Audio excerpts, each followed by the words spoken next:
일상생활에서 알아두면 좋은 알기 쉬운 생활법령 이야기를 나눠볼 텐데요. 먼저 나는 생각한다. 어른들이 편히 있고 싶어하는 그 권리보다 아이들이 가게에 들어올 수 있는 권리가 더 중요하다는 것을, 그 어린이들이 커서 어른이 되는 거니까 어른들은 잊고 있나 보다 어른들도 그 어린이였다는 사실을.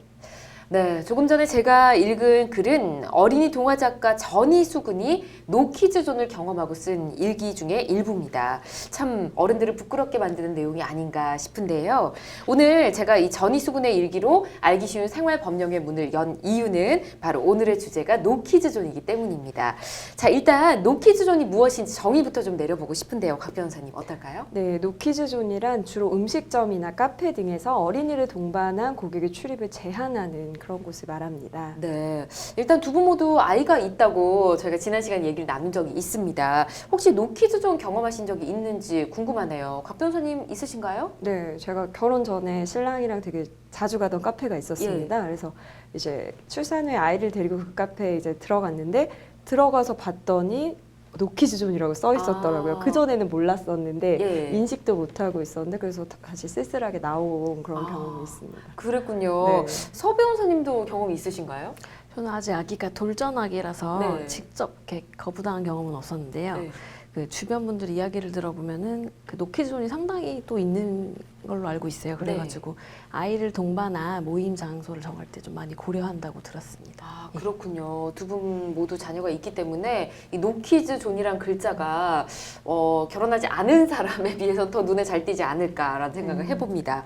일단 노키즈존이 생겨나게 된 이유부터 좀 알아보도록 할까요? 아무래도 이제 자신의 아이를 좀 과도하게 보호하고 또 생각하는 부모님들의 일부 이제 비상식적인 행동 때문에 그런 게 만들어진 것 같습니다. 네. 그래서 이런 경우도 있었다고 해요. 한 카페에서 자신의 아이가 이제 소변을 보는데 그거를 카페에서 손님들이 이용하는 컵으로 받은 그런 케이스도 있었다고 합니다. 그렇군요. 그래서 이런 누가 보더라도 좀 예. 이성적이지 않은 행동들을 고객들이 일부 보였기 때문에 일부 카페나 음식점에서 이제 어린이를 동반한 고객들의 출입을 제한하고 있는 것 같습니다. 그렇군요. 지금 조금 전에 말씀해주신 예시는 조금 너무했다라는 그렇죠. 생각이 들긴 하는데 보통 카페나 식당 등에서 아이들이 시끄럽게 뛰거나 돌아다니거나 하면 사실 식사에 방해가 되는 것은 사실이긴 합니다.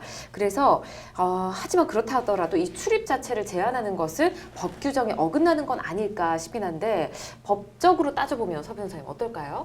예, 독점 규제 및 공정거래에 관한 법률, 그러니까 공정거래법이라고 하는데요. 예. 그 23조에 따르면 이제 문구상으로는 부당한 거래를 거절하거나 상대방을 차별하여 취급하는 행위는 금지되게끔 규정이 돼 있는데요. 네. 근데 이 해당 법률 문구만 보면 노키즈존의 행위도 차별적 거래가 아닐까 생각될 수 있지만 그 이 법률은 사업자 및 사업자 간의 그 거래 관계에서 발생하는 부당한 거래 행위를 규제하는 법률이거든요. 그래서 사업자와 소비자 간의 그런 직접 관계를 규정하는 해당 법률은 아직 없어서 예. 현재로서는 법률상 노키즈존을 규제할 수 있는 법적 기준은 없다라고 보시는 게 맞습니다. 그렇군요. 뭐 정확하게 뭐 불법이 아니다 이런 규정은 없는 상태인 건데 그럼에도 불구하고 이 노키즈존에 대한 찬반 논란이 굉장히 뜨겁다고 합니다. 한 여론조사 기관에 따르면 찬성하는 입장이 50%를 넘었다고 하는데 이 찬성하는 사람들의 이야기를 들어보면 영업 방침을 정하는 것은 업주의 권리이고 또 다른 소비자 또한 조용한 환경에서 서비스를 받을 수 있다라는 권리를 주장하고 있고요. 반대 입장에서는 뭐 노키즈존은 어린이에 대한 명백한 차별이다, 뭐 인권 침해다 이런 주장이 있습니다. 일단은 사업의 영업 방침은 전적으로 업주의 권리인지 이 부분 좀 따져보도록 할까요, 곽 변호사님? 예, 결론적으로 말씀드리면 맞습니다. 왜냐하면 그렇군요. 업주 입장에서는 자신의 영업권을 가지고서 자신이 원하는 고객들을 유치할 수 있는 권리가 있습니다. 예. 그래서 저희가 아까 예시로 든 음식점이나 카페 같은 경우에는 보통 이제 편안한 분위기에서 조용한 분위기에서 식사나 차를 마시길 원하는 고객들이 있지 않습니까? 그렇기 때문에 이런 소비자층을 겨냥한 업주 입장에서는 노키즈존으로 설정을 할 수 있는 거죠. 그렇군요. 알겠습니다. 그럼 다른 부분도 좀 살펴볼게요. 인권 침해라는 부분도 좀 공감이 되긴 하거든요. 인권 침해에 해당할 여지는 없을까요? 네, 그 노키즈존으로 인해서 이렇게 제약이 생기는 것은 한편으로는 이제 우리 헌법상 보장된 평등권이나 행복 추구권에 대한 침해가 발생할 수 있는 것으로 볼 수 있는데요. 네. 네, 최근에 이제 국가인권위원회가 2017년에 파스타, 스테이크 등 아동들이 선호하는 음식을 판매하는 A 식당에서 13세 이하 아동의 이용을 일률적으로 제한하는 그런 것을 나이를 이유로 하는 합리적 이유가 없는 차별행위라고 판단해서 네. 사업주에게 앞으로는 13세 이하 아동의 그런 이용을 배제하지 말 것을 권고한 사례가 있습니다.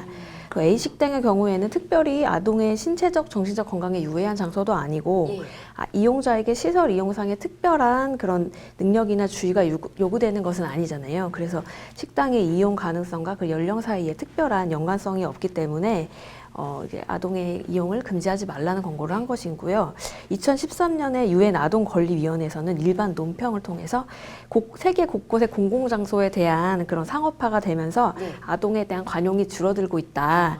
그래서 이런 공동체나 공원, 쇼핑몰 등의 아동 출입 제한을 아동은 문제아라는 인식을 발생하게 하기 때문에 그런 것은 좀 자제하라는 그런 논평을 한 적이 있습니다. 그렇군요. 알겠습니다. 근데 사실 이 사업주들이 노키즈존을 운영하는 가장 큰 이유는 아이들의 사고에 대한 우려 때문이지 않을까 싶은데요.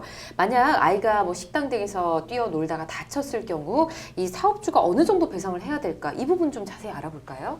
네, 물론 구체적인 사안마다 결과는 다를 수 있지만 과거에 있었던 판결 하나를 예를 들어드릴게요. 이게 2013년도에 있었던 사건인데 10살 어린이가 이제 식당에서 뛰어가다가 예. 종업원이 보통 이제 뜨거운 음식을 들고 서빙을 하잖아요. 그래서 그 뜨거운 음식을 들고 있는 종업원이랑 부딪힌 겁니다. 그래서 그 뜨거운 물이 이 아이한테 쏟아져서 네. 아이가 상당한 화상을 입었어요. 신체의 큰일이 났네요. 15%에 해당하는 2도에서 3도 사이의 화상을 입었습니다. 예. 그래서 이제 종업원과 업주를 상대로 해서 아이와 이제 부모가 손해배상 청구를 진행을 했는데요. 그래서 결과적으로 위자료랑 치료비 4,100만 원을 지급하라 이런 예. 판결이 나왔습니다.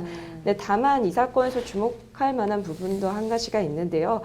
사실 미성년자는 보호자의 책임이 또 있지 않습니까? 그렇죠. 그래서 아이가 식당에서 뛰지 않도록 부모도 보호나 감독 의무를 다하지 않았다라고 해서 식당 주인과 종업원의 책임을 100%로 인정하지는 않았고요. 70% 정도로 책임을 제한하는 판결을 했습니다. 그렇기 때문에 예. 식당 안에서 부모님들도 자녀들이 이렇게 안전하게 있을 수 있도록 좀 면밀하게 살펴야 할 것 같습니다. 네, 또 우리 곽 변호사님 또 부모시니까 네. 또 이런 의견을 덧붙여 말씀해 주신 것 같습니다. 자, 노키즈존 법적으로 제재할 규정은 없지만 전희수 군의 일기 앞서 전해드렸는데요. 그 글귀가 계속 생각이 납니다. 우리 어른들도 한때는 어린이였다는 사실을 잊고 있는 건 아닌지 한번 생각해 보셨으면 좋겠습니다. 자, 노키즈존과 관련해 더 궁금한 점이 있으신 분들 법제처 홈페이지 찾기 쉬운 생활법령에 가면 좀 더 자세히 만나볼 수 있으니까 참고하시고요.